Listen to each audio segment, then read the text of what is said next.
Christina. Now let's make some noise for Sharon, the General Secretary of the United Union.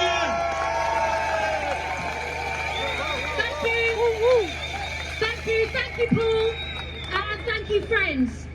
I bring a clear message from thousands of workers in Unite who have led over 300 disputes in a matter of months, covering 52,000 workers. Now is the time for action.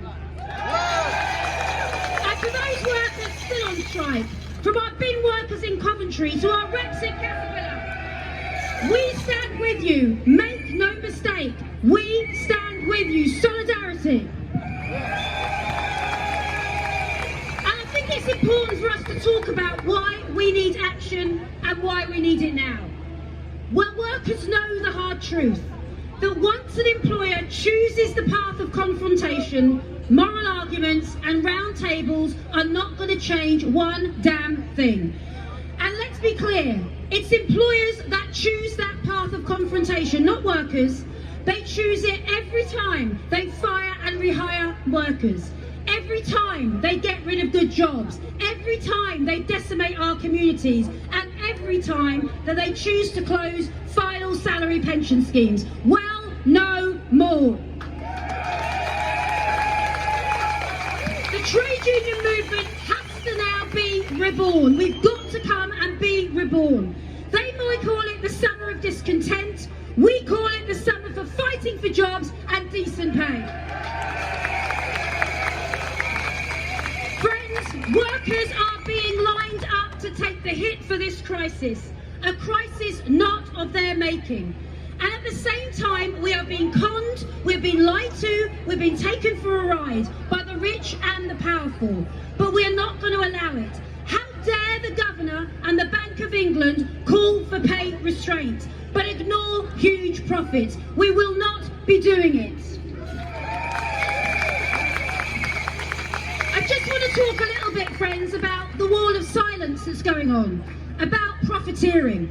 And I think we need to call it out right now. We're in negotiating rooms and we're hearing it. But let's hear the truth.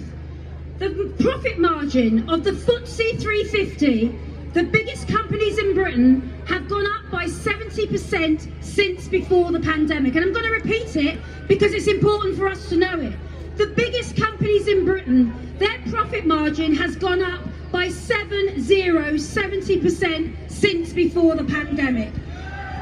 It's not wages putting up inflation, it's profits. So deal with that, Prime Minister, before you come after workers' pay.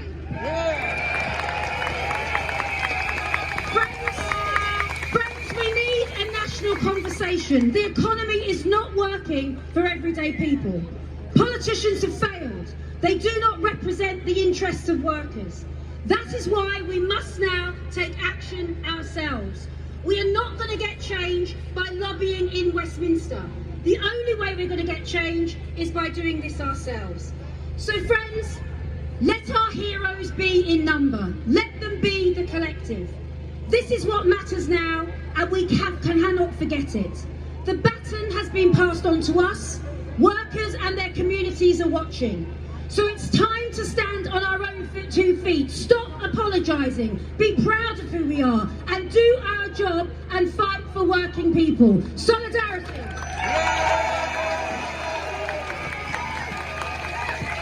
Thank you, Sharon.